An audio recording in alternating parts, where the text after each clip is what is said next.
आज हम लोग चर्चा करेंगे BPSC 143 subject state politics India में खंड 3 अर्थात ब्लॉक 3 विकास और राज्य राजनीति के ऊपर चर्चा करेंगे। साथियों, भारत में विभिन्न राज्यों ने समाज की जरूरतों को पूरा करने में तमाम सारी नीतियों को लागू किया है और भिन्न सरकारों ने जो नीतियां लागू की हैं उनमें तमाम सारे मुद्दे भी शामिल रहे हैं और उसमें से मुख्य मुद्दा जो आधारभूत ढांचे का विकास और संस्थानों का उन्नयन शामिल रहा है। इसी के साथ स्वास्थ्य, शिक्षा तथा कल्याणकारी नीतियों के अलावा तमाम सारे सकारात्मक कार्यों को उन्होंने अपनी नीतियों में शामिल किया है। खास तौर से हम देखते हैं कि जो समाज का वंचित तबका है उसके लिए तमाम सारी सरकारों ने हमेशा प्रयत्न किए हैं। इसके अलावा जो वृद्धि दर है, खासतौर से जो समग्र वृद्धि दर है, आर्थिक, सामाजिक, यह सब हमारी सरकार की और विभिन्न राज्यों की नीतियों को प्रदर्शित करती है। तो आज हम चर्चा करेंगे कि खंड 3 में 2 यूनिट हैं। यूनिट नंबर 7 जो राज्य का विकास मॉडल है, जिसमें हम तमाम सारे उपराष्ट्रीय स्तर की जो विकास मॉडल रहे हैं और उनकी जो प्रमुख मुद्दे और चुनौतियां रही हैं, इस पर चर्चा करेंगे। उसके बाद यूनिट नंबर 8 या इकाई 8 के पलायन जैसे गंभीर मुद्दों पे हम लोग चर्चा करेंगे। साथियों, हमारा उद्देश्य है कि इस यूनिट के तहत हम चर्चा करेंगे यूनिट 7 राज्य विकास मॉडल पे। साथियों, विकास मॉडल समाज के विभिन्न पहलुओं में राज्य द्वारा अपनाई गई विकास नीतियों को दर्शाता है।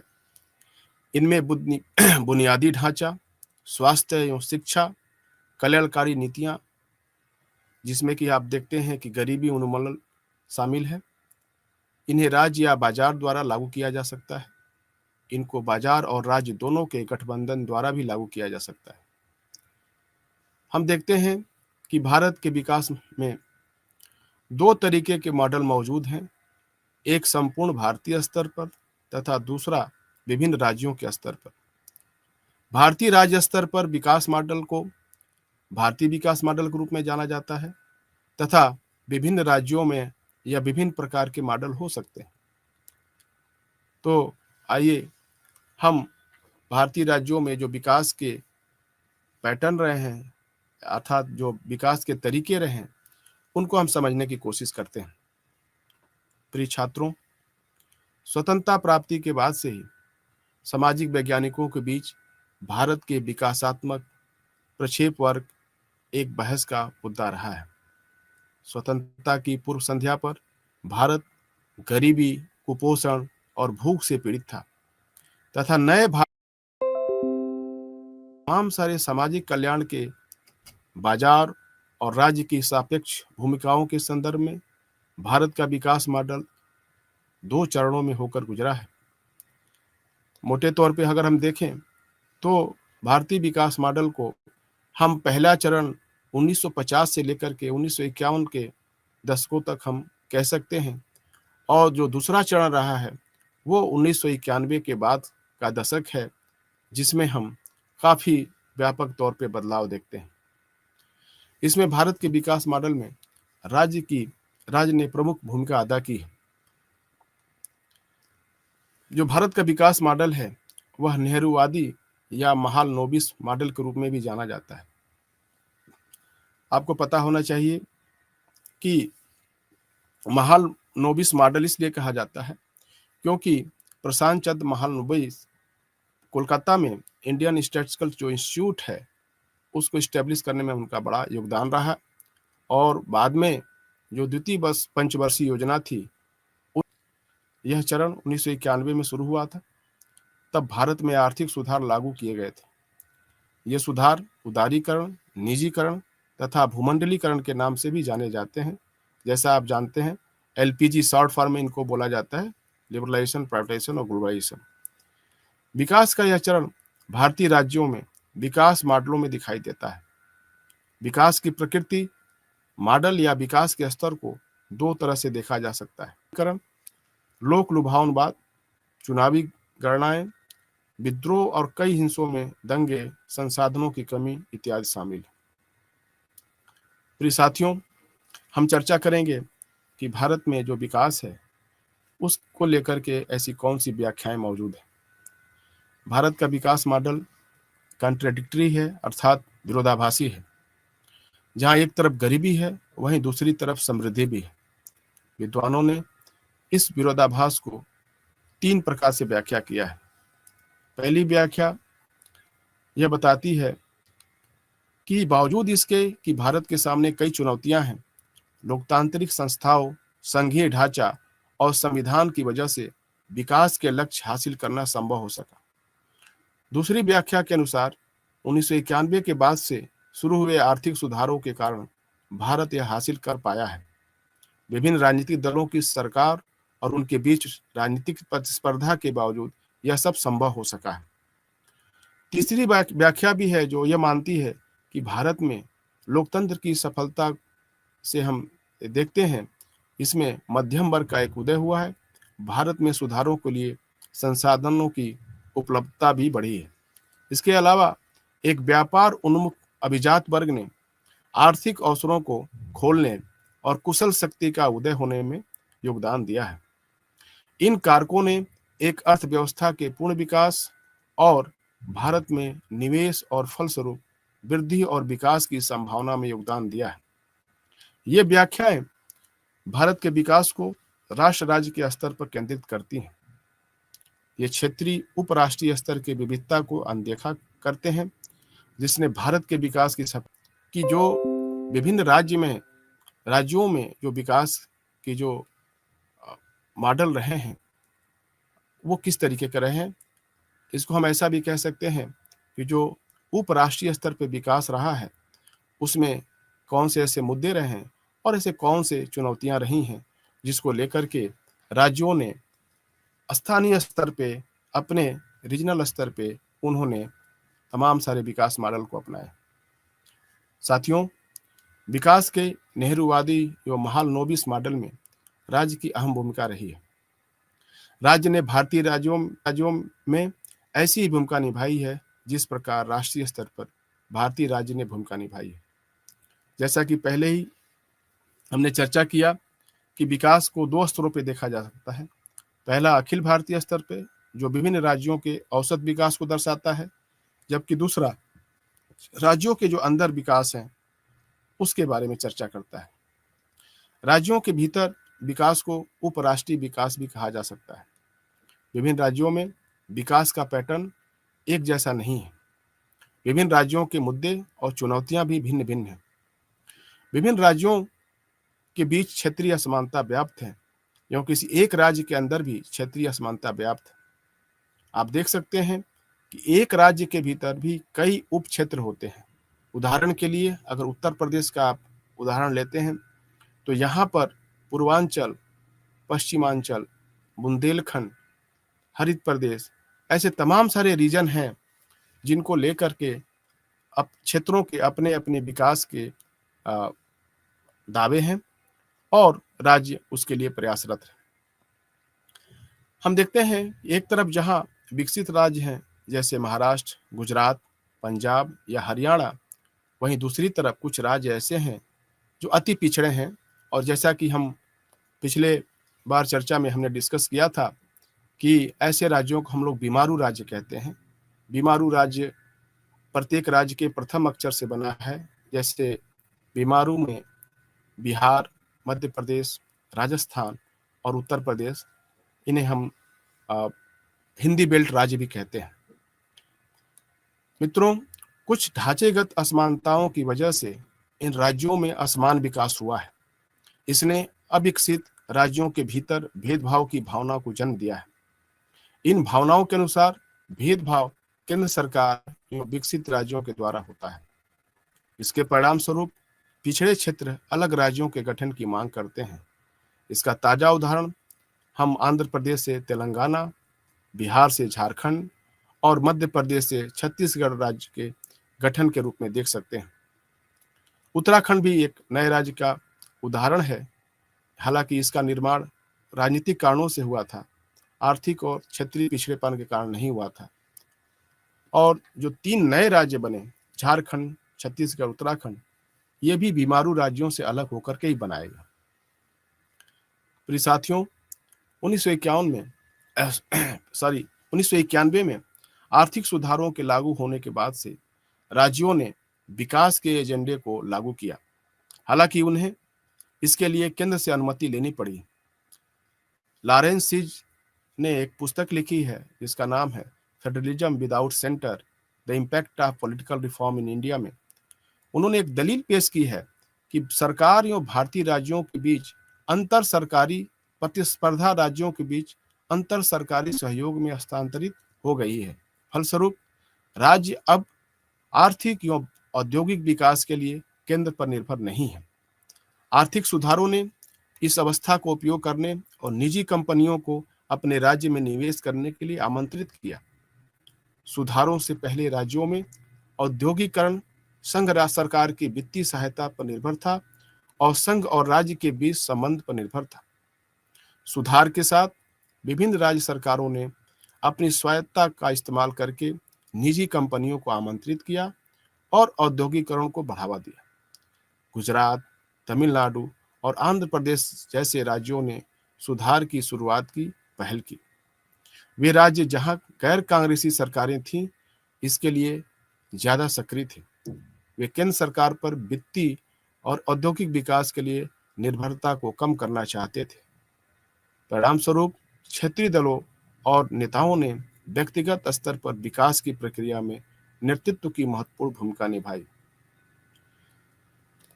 साथियों, यहाँ पर इसके कुछ प्रासंगिक उदाहरण भी हम की चर्चा कर सकते हैं। आंध्र प्रदेश में चंद्रबाबू नायडू ने हैदराबाद शहर में उसके आसपास एक आईटी सेक्टर को इस्टेब्लिश करने में योगदान दिया। इसी तरीके से तमिलनाडु की मुख्यमंत्री जयललिता ने निजी क्षेत्र को चेन्नई के आसपास विनिमय इकाइयों को बढ़ावा देने में महत्वपूर्ण भूमिका निभाई। हम गुजरात में देखते हैं कि तत्कालीन मुख्यमंत्री नरेंद्र मोदी ने निजी क्षेत्र की भूमिका को बढ़ावा देने और औद्योगिक विकास को तेज करने में प्रमुख भूमिका निभाई। इन राज्यों के अलावा झारखंड, छत्तीसगढ़, उत्तराखंड और हिमाचल प्रदेश ने भी औद्योगिकरण के लिए कदम उठाए।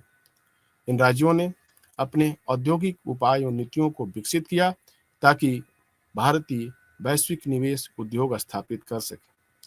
इसके अलावा कुछ राज्य कृषि क्षेत्र में नए प्रयोगों के केंद्र बन गए।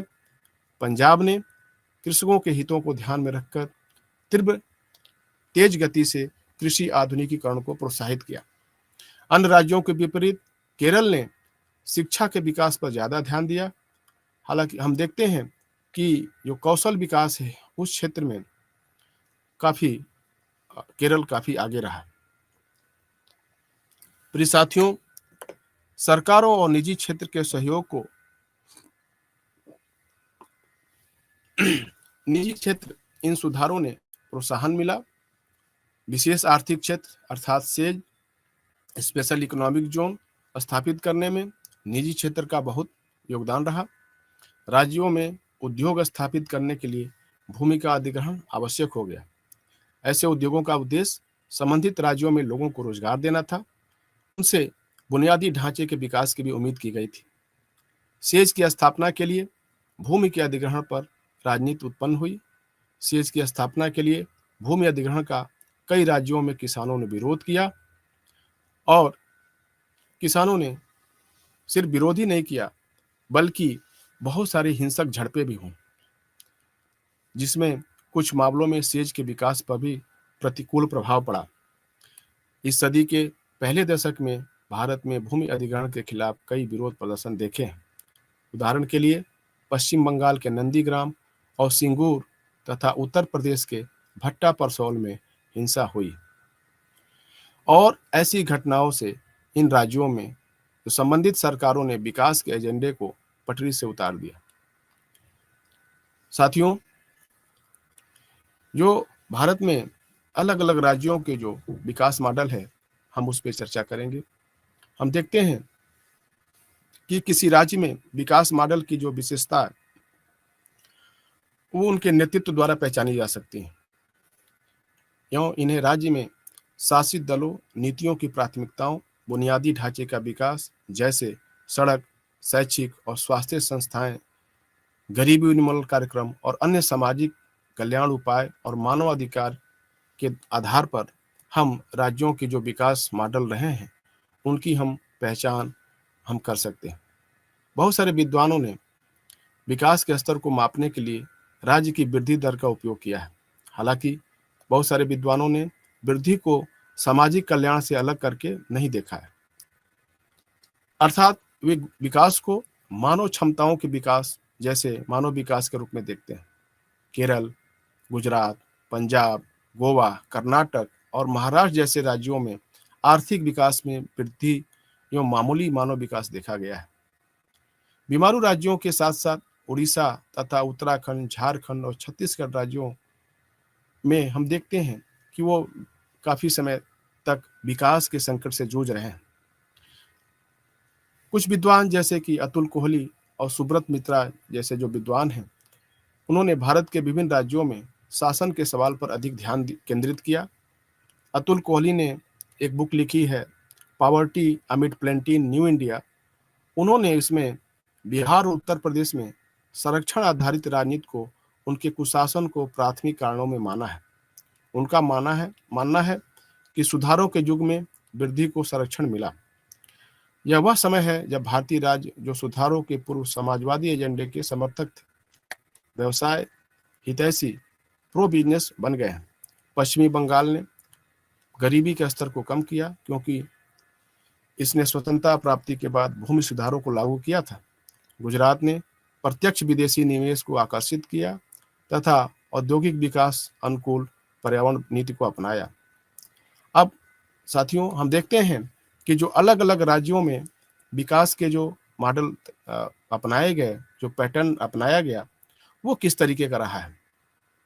साथियों, ऐसे कुछ चुनिंदा ही राज्य हैं भारत में जिन्होंने अपने विकास के लिए अलग से लीग से अलग हट करके उन्होंने अपने राज्य के अकॉर्डिंग विकास नीतियों को अपनाया।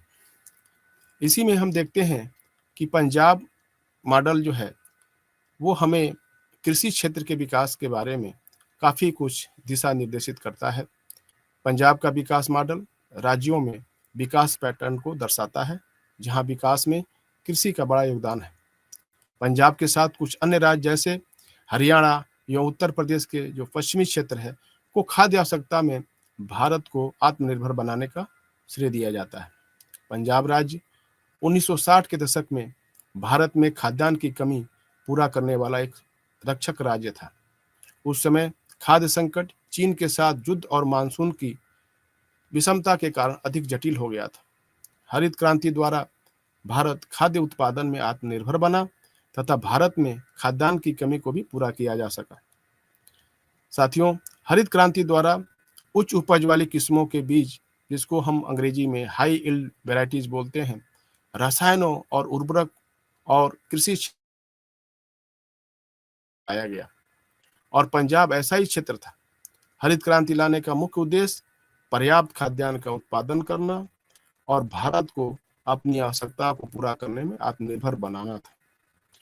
इससे एक विकसित सिंचाई प्रणाली और ट्रैक्टर और इससे जुड़े उपकरणों का प्रयोग हुआ। साथियों, पंजाब को कृषि में परिवर्तन तेजी से लाने वाले राज्य का श्रेय मजदूरों के लिए रोजगार के अवसर पैदा हुए, विशेषकर देश के पिछड़े क्षेत्रों के खेतिहर मजदूरों के लिए जो पूर्वी उत्तर प्रदेश और बिहार से संबंध रखते थे, वो काफी संख्या में माइग्रेशन किए। हम नेक्स्ट यूनिट में उस पर चर्चा करेंगे विस्तार से। पंजाब में प्रति व्यक्ति आय भारतीय औसत से आगे निकल गई, जो एक दशक के भीतर भारत में सबसे तेजी से बढ़ी। पंजाब में कृषि विकास का मॉडल स्वतंत्र भारत में सबसे सफल मॉडल बनकर उभरा। हालांकि हरित क्रांति आधारित विकास मॉडल ने देश की उन्नति एवं प्रगति में योगदान दिया, लेकिन लंबे समय तक इसने राज्यों में सामाजिक एवं आर्थिक संकट को भी जन्म दिया। कृषि पर ज्यादा ध्यान देने से कई प्रकार की समस्या उत्पन्न हुई। बहुत जल्द ही पंजाब में औद्योगिक क्षेत्र का पतन हुआ। कृषि पे फोकस करने से गंभीर पर्यावरण संबंधित चिंताएं भी सामने आई। विशेषकर खाद्य और रसायनों को प्रयोग करने से मिट्टी की गुणवत्ता में गिरावट देखी गई।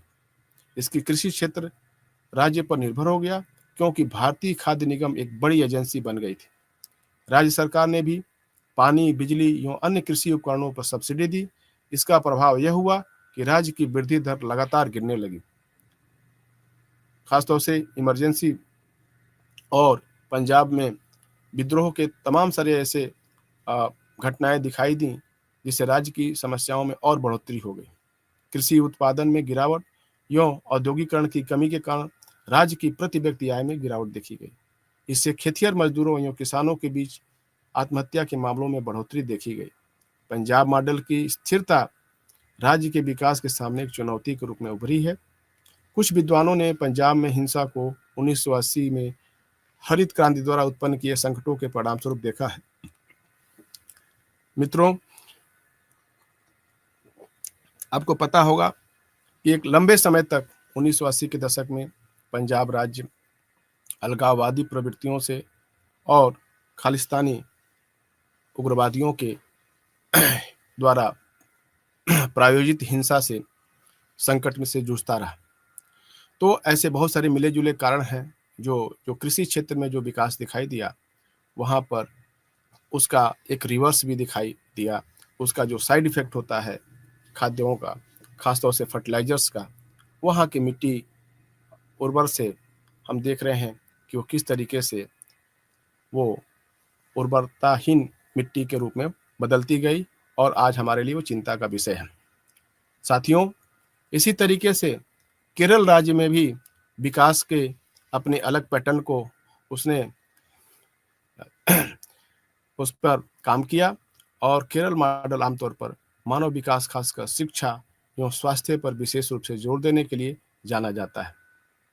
केरल को कई वर्षों तक उच्च मानव विकास सूचकांक प्राप्त करने का श्रेय दिया जाता है। 1975 में संयुक्त राष्ट्र की एक रिपोर्ट ने केरल के विकास को एक रोल मॉडल के रूप में व्यक्त किया है। अमर्त्य सेन और ज्याद्रेज ने अपने लेखन में मानव विकास संकेतकों के संदर्भ में केरल की उपलब्धि को रेखांकित किया है। केरल मानव विकास के सूचकांक, शिक्षा, स्वास्थ्य और कल्याण के संदर्भ में विकसित देशों के काफी करीब है। अमर्त्य सेन और ज्याद्रेज ने इस सफलता का श्रेय राज्य की कल्याणकारी नीतियों को दिया है। केरल ने कल्याणकारी नीतियां अपनाकर और कल्याण को लक्ष्य बनाकर मानव विकास पर ध्यान केंद्रित किया है, जो लोगों की आय में वृद्धि करती है। केरल ने विकास या सहकारी समितियां तथा पर्यटन विकास पर भी ध्यान केंद्रित किया। इन दोनों नीतियों का उद्देश्य ग्रामीण क्षेत्रों के साथ साथ शहरी क्षेत्रों में समान विकास हासिल करना था। केरल की वामपंथी सरकार ने इस मॉडल को लागू करने में प्रमुख भूमिका निभाई। पश्चिम बंगाल विकास मॉडल के विपरीत, जहां शहरीकरण और औद्योगिकरण पर ज्यादा ध्यान दिया गया था, केरल के विकास मॉडल का ध्यान ग्रामीण केंद्रित और अधिक कुशल था। इसके अलावा केरल का विकास मॉडल बॉटम अप योजना का परिणाम था। स्थानीय स्वशासन की इकाइयों ने राज्य के विभिन्न कल्याणकारी योजनाओं में प्रभावी भूमिका निभाई। महिलाओं की भागीदारी केरल के विकास में काफी योगदान करी।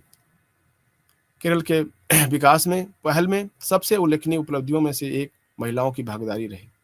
केरल की द्विध्रुवीय गठबंधन, जैसा कि आप जानते हैं कि केरल में हमेशा वामपंथी गठबंधन और कांग्रेस नीति गठबंधन हावी रहा है वहाँ की राजनीति में, जिसमें वामपंथी सरकारों में भारतीय राष्ट्रीय कांग्रेस और अन्य धार्मिक समूह, विशेषकर मुस्लिम और क्रिश्चियन जो अल्पसंख्यक शामिल हैं, ने इसके विकास में अहम योगदान दिया है।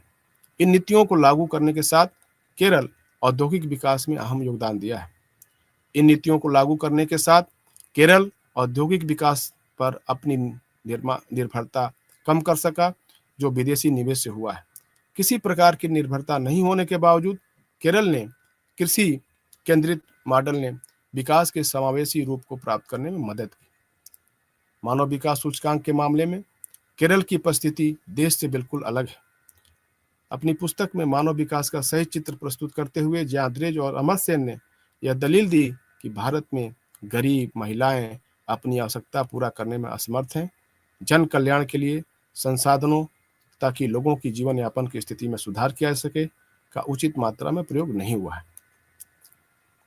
हालांकि हम देखते हैं कि वो 21वीं सदी के शुरुआती दशकों में तथा केरल के विकास में एक ठहराव दिखाई दिया। केरल में बेरोजगारी भी काफ़ी ज़्यादा बढ़ गई और शहरी क्षेत्रों में आत्महत्या की संख्या भी लगातार बढ़ने लगी। पर्यटन केंद्रित मॉडल से पर्यावरण पर भी बुरा असर पड़ रहा है तथा इससे स्थानीय संसाधनों का भी दुरुपयोग हो रहा है। इसके अलावा सहकारी समितियां विभाग भी अकुशल व्यवस्था का पर्याय बन गया है, क्योंकि लोग उपभोक्ता सहयोगी उत्पादों को खरीदने के लिए अब खुले बाजारों की तरफ देखने लगे हैं। इसकी अर्थव्यवस्था भी खाड़ी देशों में काम कर रहे मजदूरों के श्रमिक पर ही निर्भर करती है।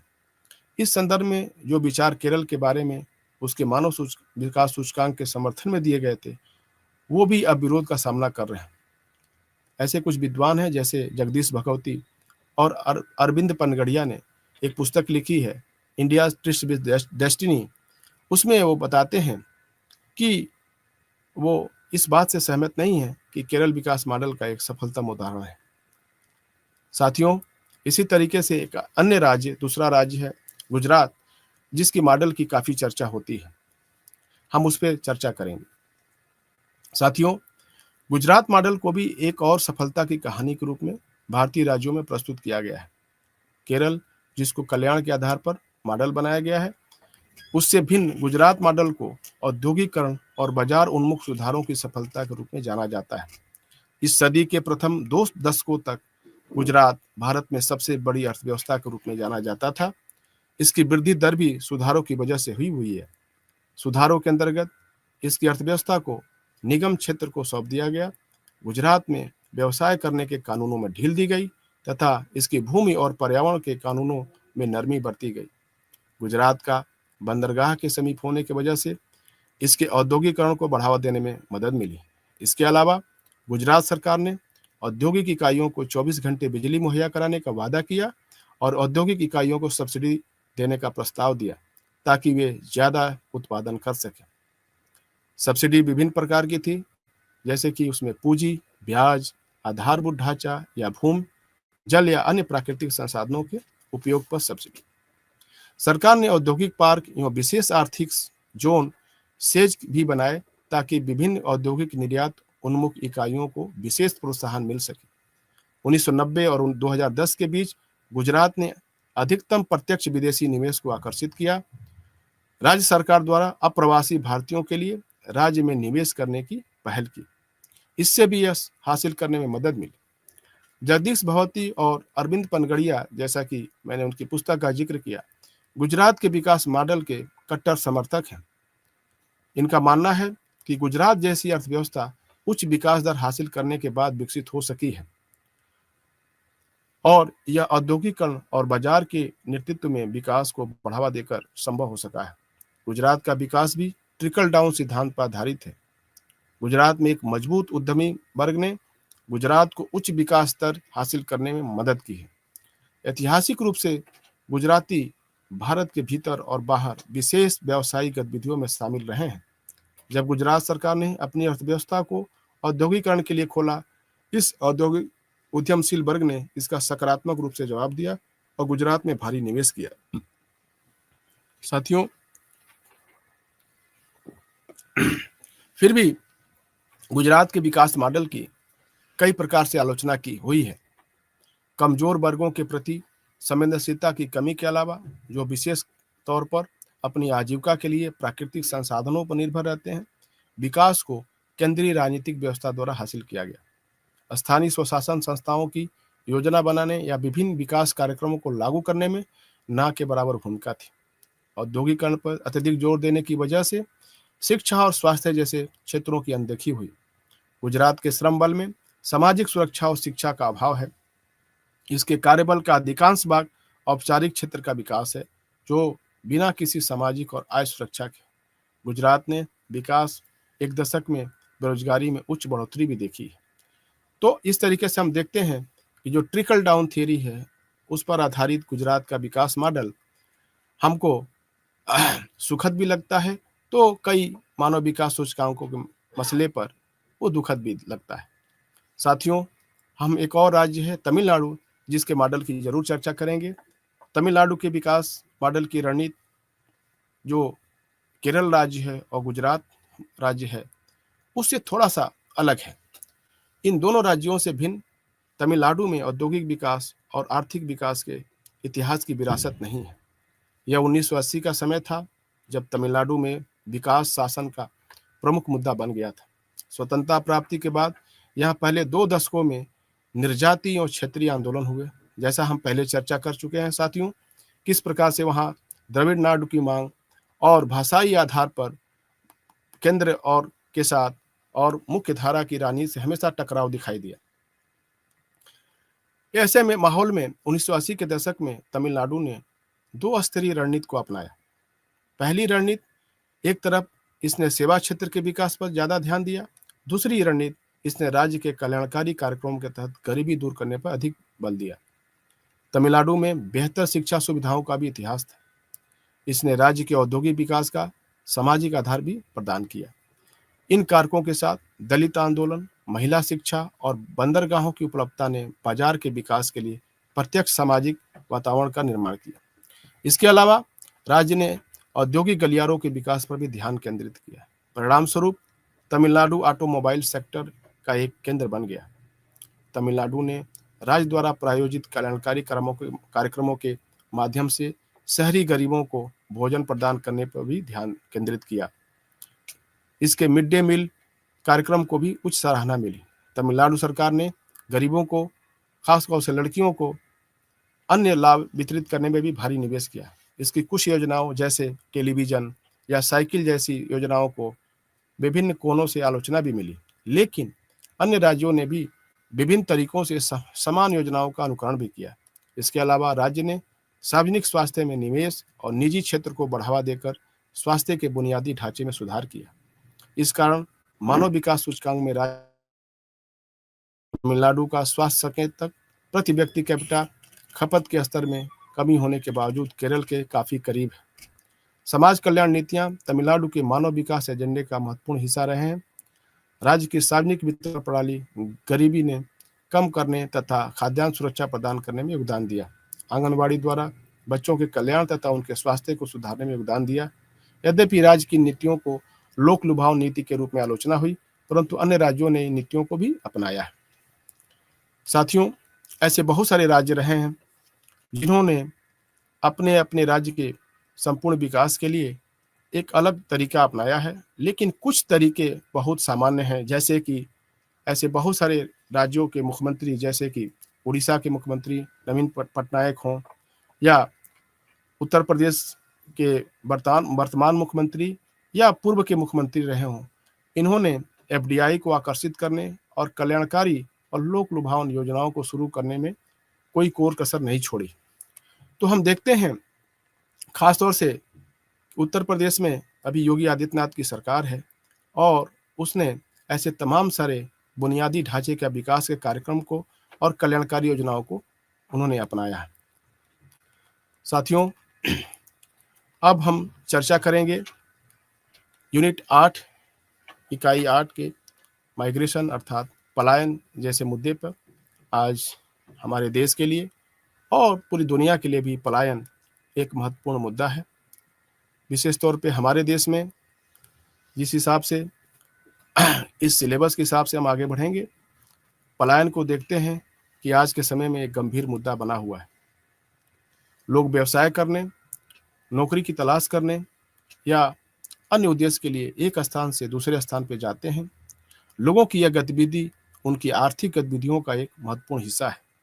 यह उनके सामाजिक और राजनीतिक संबंधों को भी प्रभावित करता है।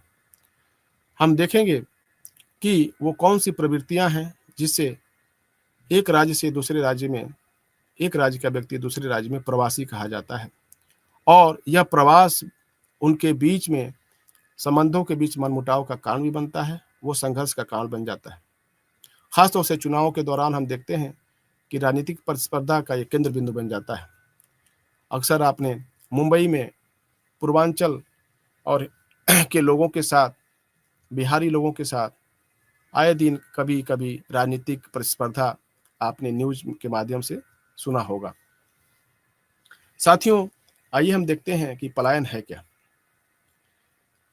पलायन का अर्थ किसी एक भौगोलिक स्थान से दूसरे भौगोलिक स्थान पर स्थानीय या आंशिक रूप से स्थायी बंदोबस्त के लिए जाना होता है। पलायन आंतरिक और बाह्य दोनों हो सकता है। आंतरिक प्रवास से तात्पर्य किसी देश के भीतर एक राज्य से दूसरे राज्य में आवागमन करने से, जबकि बाह्य पलायन का आशय किसी अन्य देश में हस्तांतरण से। प्रवासन के समय आंतरिक प्रवास एक राज्य से दूसरे राज्य में प्रवेश करने से है, जबकि अंतर्राज्यीय पलायन का आशय है किसी एक स्थान से दूसरे स्थान पर जाना। पलायन शब्द का इस्तेमाल अक्सर शरणार्थी शब्द के रूप में भी किया जाता है, लेकिन एक प्रवासी और एक शरणार्थी के बीच अंतर होता है। शरणार्थी वे लोग हैं जो उत्पीड़न के डर से अपने मूल स्थान से दूसरे स्थान में जाकर बसते हैं। अभी आपने देखा होगा, न्यूज में आपने देखा होगा कि म्यांमार के बहुत सारे जो मुस्लिम अल्पसंख्यक हैं वो बांग्लादेश में या भारत में शरण लिए हुए हैं। उसके अनुसार प्रवास का मतलब आजीविका या परिवार से पुनर्मिलन के लिए बाहर जाना ही प्रवास माना जाता है। शहरी क्षेत्रों में रोजगार के सबसे महत्वपूर्ण अवसर बढ़ रहे हैं और महानगर में हाल के दिनों में बड़े पैमाने पर अंतर्राज्य और अंतर्राज्य प्रवासन बढ़ रहा है। ग्रामीण क्षेत्रों में शहरी क्षेत्रों की ओर पलायन करना एक आम बात हो गई है। साथियों, लोगों के अपने मूल स्थान से गंतव्य स्थान की ओर पलायन करने के कई कारक हो सकते हैं, जैसे कि सामाजिक, सांस्कृतिक, आर्थिक, राजनीतिक या व्यक्तिगत। ऐसे तमाम सारे कारक हो सकते हैं। एक विद्वान से अपने गंतव्य स्थान की तरफ पलायन को मजबूर करते हैं, जबकि पुल कारक गंतव्य स्थान की तरफ प्रवास को आकर्षित करते हैं। पुश कारकों में रोजगार की कमी, जो अधिक समावेशी है, शामिल है। संबंधों में एक बहुत ही असमानता पाई जाती है। ऐसे में शहर जो है अपनी तरफ ऐसे लोगों को खींचता है। यही शहर क्या करता है, वो पुल करता है, और जो गांव है वो क्या करता है, लोगों को बाहर की तरफ ढकेलता है। इसी को पुश कारक कहा है। ली ने पुश और पुल कारक कहा है। साथियों, विकसित शहरों में जैसे दिल्ली, मुंबई, गुरुग्राम, बंगलोर जैसे शहर शामिल हैं। वहां पर प्रवासन के बड़े अनुपात में लोगों को आकर्षित करते हैं, तथा ऐसे राज्य भी हैं जैसे पंजाब, हरियाणा, महाराष्ट्र और गुजरात, जहां पर प्रवासन को आकर्षित किया जाता है। यूं पलायन के मूल राज्यों में उत्तर प्रदेश, उड़ीसा, बिहार, झारखंड, छत्तीसगढ़ एवं राजस्थान जैसे राज्य हैं। यकीनन ये क्षेत्र आने वाले लोगों के लिए बसने के लिए खुले हैं, जो विविध सामाजिक परिप्रेक्ष्य से आते हैं।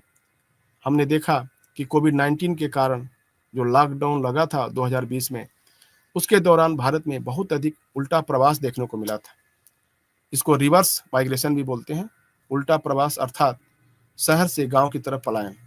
यह एकदम उल्टा था, जिसमें हजारों प्रवासी श्रमिक अपने मूल स्थानों की तरफ पलायन करने को मजबूर हो गए थे।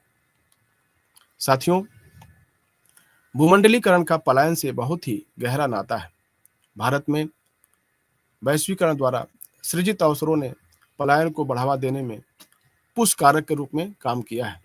भारत में 1991 में शुरू किए गए आर्थिक सुधार वैश्वीकरण की प्रक्रिया का हिस्सा थे।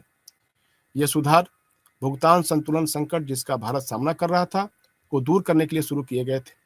आपको पता होगा, उस समय चंद्रशेखर की सरकार थी, जिसमें भारत के जो आपको जो सोना है उसको गिरवी रखना पड़ा था, और भारत के अपने दैनिक खर्चों के लिए भी बहुत कम समय के लिए रिजर्व जो कोष था वो बचा हुआ था। ऐसे में नरसिम्हा राव की सरकार सत्ता में आई और मनमोहन सिंह को जो फाइनेंस मिनिस्टर बने, उन्होंने एलपीजी को स्वीकार किया। एलपीजी को अपने बजट भाषण में इंट्रोड्यूस कराया। वैश्वीकरण ने विदेशी प्रत्यक्ष निवेश के लिए अर्थव्यवस्था खोली और व्यवसाय चलाने के लिए लाइसेंस प्राप्त करने के लिए राज्य विनियमन और नियंत्रण को कम किया, जिसे हम लोग बोलते हैं कि लाइसेंस राज्य को खत्म किया। इसने अर्थव्यवस्था को चलाने के लिए बाजारी ताकतों को और अधिक स्वतंत्रता प्रदान की। इसके फलस्वरूप रोजगार के अधिक अवसर पैदा हुए और इससे पलायन को प्रोत्साहन मिला। इसने पूरे देश में कुशल मध्यम वर्ग और मजदूरों को शहरों में पलायन करने का अवसर प्रदान किया। वैश्वीकरण ने अंतर्राष्ट्रीय पलायन को भी प्रोत्साहित किया। कई भारतीयों का नौकरी एवं शिक्षा के लिए अंतर्राष्ट्रीय पलायन हुआ, जिसमें संयुक्त राज्य अमेरिका में सिलिकॉन वैली एवं कई अन्य पश्चिमी देशों में नौकरियों के लिए भारतीयों का पलायन हुआ। साथियों, आजकल आप देखते होंगे कि गूगल, माइक्रोसॉफ्ट और तमाम सारी ऐसी संस्थाएं हैं, यूट्यूब जैसे मीडिया के प्लेटफॉर्म हैं, जिसका नेतृत्व भारतीय कर रहे हैं, और ये सब सिलिकॉन वैली में जो प्रवासन हुआ था उसकी देन है। साथियों, भारतीय अर्थव्यवस्था में वैश्वीकरण द्वारा जो संरचनात्मक परिवर्तन लाया गया था वह तेजी से विकास के एजेंडे पर केंद्रित था। यह काफी हद तक बाजार से प्रेरित घटना थी, जिसमें निजी क्षेत्र का तेजी से विस्तार हुआ था। आर्थिक वैश्वीकरण के तहत विशेष आर्थिक एफडीआई, एफआईआई, बाहरी व्यापार, विशेष आर्थिक क्षेत्र, सॉफ्टवेयर के लिए प्रोत्साहन बढ़ाया गया था। प्रौद्योगिकी पार्क तथा समान रूप से उद्योग और निजी वाणिज्य का तेजी से विस्तार किया गया था। प्रौद्योगिकी और संचार के विस्तार ने भी औद्योगिकरण को सुगम बनाया, जिसने सेवा उद्योग के विकास के लिए रास्ते खोले। ये बाद में भारतीय अर्थव्यवस्था के मुख्य आधार बन गए थे। सेवा उद्योग की वृद्धि के साथ साथ कुशल और अर्धकुशल दोनों सेगमेंट का तेजी से विकास हुआ। आईटी में कुशल पेशेवरों की आवश्यकता के रूप में बीपीओ, केपीओ उद्योग ने बेंगलोर, नई दिल्ली, हैदराबाद, नोएडा और गुरुग्राम जैसे आईटी हब के लिए प्रवासन को बढ़ावा दिया। इसने इन शहरों में बेहतर आवास की सुविधा की मांग को उठाया। इसके परिणाम स्वरूप रियल एस्टेट उद्योग का उदय हुआ और श्रम के लिए सहवर्ती मांग में वृद्धि देखी। इसलिए वैश्वीकरण ने सीधे तौर पर कुशल श्रम की मांग को उठाया और इसने अंतर्राष्ट्रीय बाजार एवं बहुराष्ट्रीय कंपनियों के लिए द्वार खोल दिए। भारत में भी इसकी उपस्थिति देखी जा सकती है। अप्रत्यक्ष रूप से इसने निर्माण श्रम को आकर्षित किया, जिसने आवास की आवश्यकताओं को पूरा करने के लिए रियल एस्टेट उद्योग को बढ़ावा दिया। भारत में बड़ी निर्माण कंपनियां असली मेगा उद्यम शुरू करने में जुटी हुई हैं। इन कंपनियों में मुख्य रूप से आपने नाम सुना होगा DLF, Lodha group, Embassy group, Omaxe Limited, Ansal API, Brigade Enterprise Limited एवं Indiabulls real estate limited इत्यादि। शहरों में विकास के प्राधिकरण द्वारा बड़े और मध्यम स्तर की आवासीय परियोजनाओं को शुरू किया गया।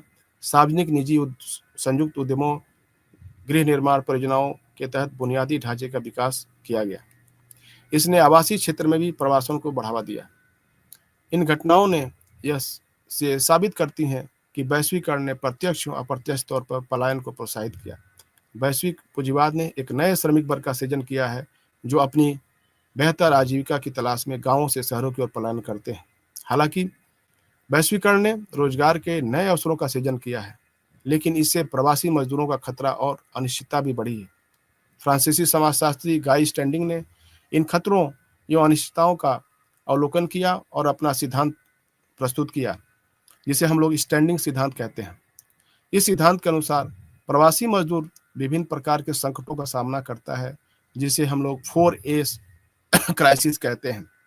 4A का मतलब है एंगर अर्थात गुस्सा, एंजाइटी अर्थात चिंता, एनोमी अर्थात विषमता और एलिनेशन अर्थात अलगाववाद। वैश्विक पूंजीवाद के तहत श्रम बाजार के लचीलेपन के कारण संकट और चिंता उत्पन्न होती है। प्रवासी कई प्रकार की असुरक्षा का सामना करते हैं, जैसे आय की कमी, रोजगार की असुरक्षा जिसमें भर्ती और छटनी शामिल है, ऊपर की ओर गतिशीलता की कमी, कार्य करने की असुरक्षा, खतरनाक कार्य स्थिति, लंबे समय तक कार्य करने के कारण होने वाली थकान, प्रशिक्षण के अवसर की कमी तथा कौशल विकास की कमी, आय असुरक्षा और राजनीतिक प्रतिनिधित्व की कमी भी। अकुशल सेगमेंट में प्रवासी कामगार ज्यादातर असंगठित होते हैं, जिनके कारण औद्योगिक नागरिकता की अधिकार की बुनियादी सुविधाओं का अभाव होता है। साथियों, भारत में हम देखते हैं कि 2001 से 2001 की जो जनगणना उपलब्ध है, उसका विश्लेषण करने के बाद हम देखते हैं कि कुल पलायन की संख्या 307.1 मिलियन थी, जिसमें 90.4 मिलियन पुरुष और 216.7 मिलियन महिलाएं थी। अंतर जिला एवं आंतरिक जिला पलायनों की संख्या 76.8 और 181.7 मिलियन थी। अन्य राज्यों से आने वाले पलायनों की संख्या 42.3 मिलियन थी। क्षेत्रानुसार महाराष्ट्र में सबसे अधिक पलायन की संख्या है, कुल 7.9 मिलियन प्रवासी यहीं पर हैं। इसके बाद दिल्ली और पश्चिम बंगाल है, जहां पर संख्या 5.6 मिलियन एवं 5.5 मिलियन की थी। जनगणना से यह भी पता चलता है कि 1991 से 2001 के बीच में पलायन की संख्या में 32.9% की बढ़ोतरी हुई है। 2011 की जनगणना के अनुसार कुल प्रवासियों की संख्या 45,57,87,621 थी, जिसमें 14,61,65,967 पुरुष थे। यूँ 30,96,41,46,654 महिलाएं थी। साथियों, इस तरीके से हम देखते हैं कि पुरुष से ज्यादा पलायन महिलाओं का हुआ है। साथियों, पलायन के बहुत सारे कारण रहे हैं। ये सांख्यिकी आंकड़े तो हमें हर जगह उपलब्ध होगा, लेकिन हम यह देखते हैं कि आखिर ये पलायन किस तरीके के होते हैं। साथियों, हम देखते हैं कि पलायन का सबसे बड़ा एक जो ऋतु होता है उसे मौसमी पलायन कहते हैं। मौसमी प्रवास एक वर्ष के विशिष्ट मौसमों में होता है। इस अवधि में फसलों की बुवाई और कटाई करने के लिए श्रम की आवश्यकता रहती है। ऐसे में पलायन अधिक होता है तथा जहां से पलायन होता है उन क्षेत्रों में कृषि के काम के लिए काम न होने का मौसम होता है। साथियों, मौसमी प्रवासी विशिष्ट मौसमों के दौरान रोजगार के लिए पलायन करते हैं और कार्य पूरा करने के बाद वे अपने घर वापस चले जाते हैं। फिर से वे अगले मौसम में प्रवास करते हैं और काम समाप्त होने के बाद फिर वापस लौट जाते हैं। और यह मौसमी प्रवास एक परिपत्र गोलाकार के रूप में जारी रहता है। भारत में मौसमी प्रवासन को श्रम गतिशीलता के एक प्रमुख रूप में भी उल्लेखित किया गया है। बिहार से महिला मजदूरों का प्रवास पश्चिम बंगाल के मुर्शिदाबाद, बर्धमान और मेदिनीपुर जिलों तथा महाराष्ट्र, गुजरात और राजस्थान के आदिवासी चीनी मिलों में काम करने के लिए होता है। 1980 के दशक तक मौसमी प्रवास कम था और 1991 के आर्थिक सुधारों की शुरुआत के बाद इसमें तेजी से वृद्धि हुई। भारत में अस्थायी श्रम प्रवास के लिए क्षेत्रीय पैटर्न देखने को मिलता है। केसरी और भगत ने अपने अध्ययन में बताया है कि 1991 और 2000 के बीच यूपी में सबसे अधिक अस्थायी प्रवास देखा गया। इसके बाद मध्य प्रदेश एवं महाराष्ट्र और आंध्र प्रदेश में प्रवास का स्थान था। इससे यह भी पता चलता है कि मौसमी प्रवास की उच्च दर वाले राज्यों में महिलाओं की तुलना में पुरुषों की गतिशीलता बहुत अधिक है। ऐसे राज्य हैं जैसे बिहार, राजस्थान, पश्चिम बंगाल, उड़ीसा और गुजरात। मध्य प्रदेश, महाराष्ट्र, तमिलनाडु और केरल प्रवासियों में लिंग अंतर बहुत कम है। इसके साथ साथ अस्थायी पलायन समाज के निचले तबकों में ज्यादा पाया जाता है।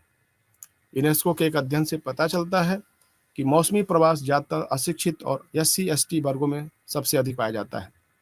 उनके पास जात प्रमाण पत्र, BPL कार्ड, मतदाता कार्ड और अन्य पहचान प्रमाण पत्र नहीं होते हैं। इस वजह से वे राज्य की कल्याणकारी नीतियों के लाभ से वंचित रहते हैं। उनके बच्चों को शिक्षा भी नहीं मिलती क्योंकि कामकाजी स्थान पर ऐसी सुविधाएं नहीं मिलती, क्योंकि वे विशिष्ट स्थान पर नहीं बसे होते हैं। कृषि के अलावा मौसमी मजदूर एक साल में विशिष्ट समय के लिए शहरों, कस्बों, खनन, खाद्यान्नों की ओर पलायन करते हैं। ये निर्माण उद्योग, रियल एस्टेट उद्योग, ईंट भट्टों, टेक्सटाइल, खाद्यान्नों, कुली, चावल मिलों में काम करने तथा रिक्शा खींचने जैसे काम के लिए पलायन करते हैं।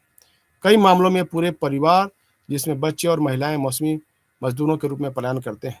कुल मिलाकर देश में मौसमी प्रवास एक आम प्रकार के श्रम गतिशीलता की ओर के रूप में उभरा है। साथियों, राज्य की जो पलायन को लेकर के जो राज्य की प्रतिक्रिया है और उस संदर्भ में जो कानून है उस पर थोड़ा चर्चा करेंगे। राज्य ने प्रवासी श्रमिकों के कल्याण के लिए कुछ कल्याणकारी उपाय किए हैं। इस दिशा में पहला कदम राज्य प्रवासी कामगार अधिनियम 1979 में पारित किया था। इस अधिनियम ने उन प्रतिष्ठानों के पंजीकरण को अनिवार्य बना दिया जिन्होंने प्रवासी श्रमिकों के काम पर रखा था। ऐसे प्रतिष्ठानों के लिए श्रम ठेकेदारों को भी श्रम विभाग से भर्ती के लिए लाइसेंस लेना आवश्यक था। प्रवासी श्रमिकों के पहचान विवरण उपलब्ध करने के लिए कानूनी तौर पर आवश्यकता थी और उनके लिए मजदूरी भुगतान के लिए भी इसकी आवश्यकता थी। श्रमिकों के लिए सबसे बड़ा कानून जो लाया गया वो श्रम कानूनों का एक समान लागू करना था, जिसने उन्हें संगठित क्षेत्र में प्रवासी श्रमिकों को समान लाभ पहुंचाया। इस कानून ने ठेकेदारों को भी बाध्य किया कि वे श्रमिकों को विस्थापन, यात्रा भत्ता प्रदान करें एवं कार्यस्थलों पर बुनियादी सुविधा जैसे आवास, सुरक्षा किट, दुर्घटना के दौरान चिकित्सा सहायता आदि को व्यवस्था करें। इस अधिनियम की एक प्रमुख सीमा यह थी कि यह कल्याणकारी होने के बजाय विनियामक अधिक था। अधिनियम की शर्तें नियोक्ता और कर्तव्यों को परिभाषित करने के बजाय राज्य पर कल्याणकारी जिम्मेदारी डालने की थी। 1996 में एक विशेष कानून निर्माण श्रमिकों के लिए सुरक्षा और कल्याण को सुनिश्चित करने के लिए पारित किया गया था। इस कानून के द्वारा श्रमिक कल्याण कोष या कल्याण बोर्ड की स्थापना की गई। इस कानून के दो प्रमुख आयाम कार्यस्थल पर नागरिक सुविधाओं की पेशकश करना तथा सुरक्षा प्रतिभूति प्रदान करना था। जिम्मेदारियों को कल्याण बोर्ड और नियोक्ता के बीच विभाजित किया गया। कार्यस्थल पर 50 से अधिक महिला श्रमिकों के लिए स्वच्छ पेयजल, आवास, क्रेच, शौचालय, मूत्रालय और प्राथमिक चिकित्सा सेवा सुविधाओं प्रदान करना था। कल्याण बोर्ड का उद्देश्य 60 वर्ष की आयु वालों को वृद्धावस्था लाभ, दुर्घटना लाभ, सामूहिक बीमा, मातृत्व लाभ और बच्चों की शिक्षा और चिकित्सा के लिए विभिन्न सहायता उपलब्ध कराना था। कल्याण बोर्ड को यह भी सुनिश्चित करना था कि वह आयात काल छुट्टियों के दौरान उचित भुगतान किया जाए। इसमें यह सुरक्षा प्रदान किया गया था जो 500 से अधिक प्रवासी मजदूरों को काम पर रखते थे। इस समिति में भवन निर्माताओं एवं श्रमिकों का प्रतिनिधित्व भी था। अधिनियम के अनुसार सभी राज्यों में श्रम विभाग में एक मुख्य निरीक्षण की नियुक्ति की जाएगी ताकि वह सभी गाइडलाइन का पालन करवाए। साथियों, राज्य द्वारा पारित कानूनों को लागू करने के लिए कई चुनौतियों का सामना किया गया। राज्य प्रवासी श्रमिक अधिनियम 1979 का उद्देश्य नियोक्ता की ड्यूटी को परिभाषित करना था तथा प्रवासी श्रमिकों के कल्याण के लिए लागू नीतियों की जिम्मेदारी लेने से था। इन नीतियों को लागू करने में काफ़ी कमी भी थी, खासकर कानूनों का निर्माण करने उन्हें लागू करने में जो कमी थी। मित्रों, हम देखते हैं कि लॉकडाउन के दौरान पलायन एवं प्रवासी कई अन्य कारणों से भी प्रभावित हो सकते हैं।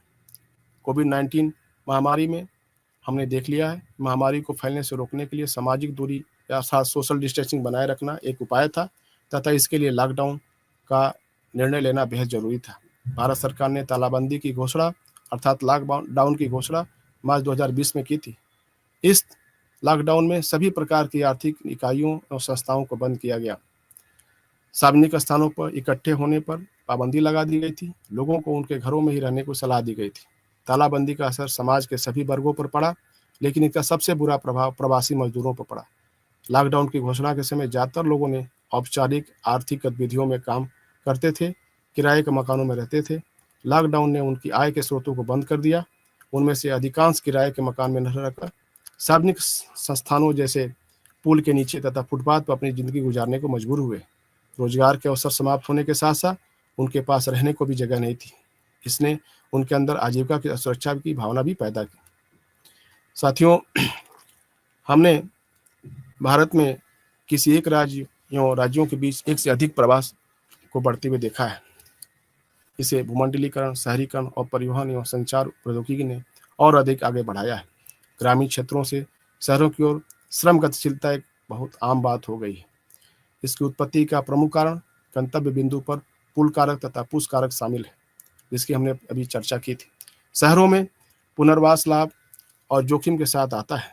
मौसमी प्रवासी श्रमिकों को आजीविका में स्पष्ट रूप से जोखिम उठाना पड़ता है। केंद्र सरकार ने प्रवासी श्रमिकों की शिकायतों के निवारण के लिए प्रासंगिक कदम उठाए हैं।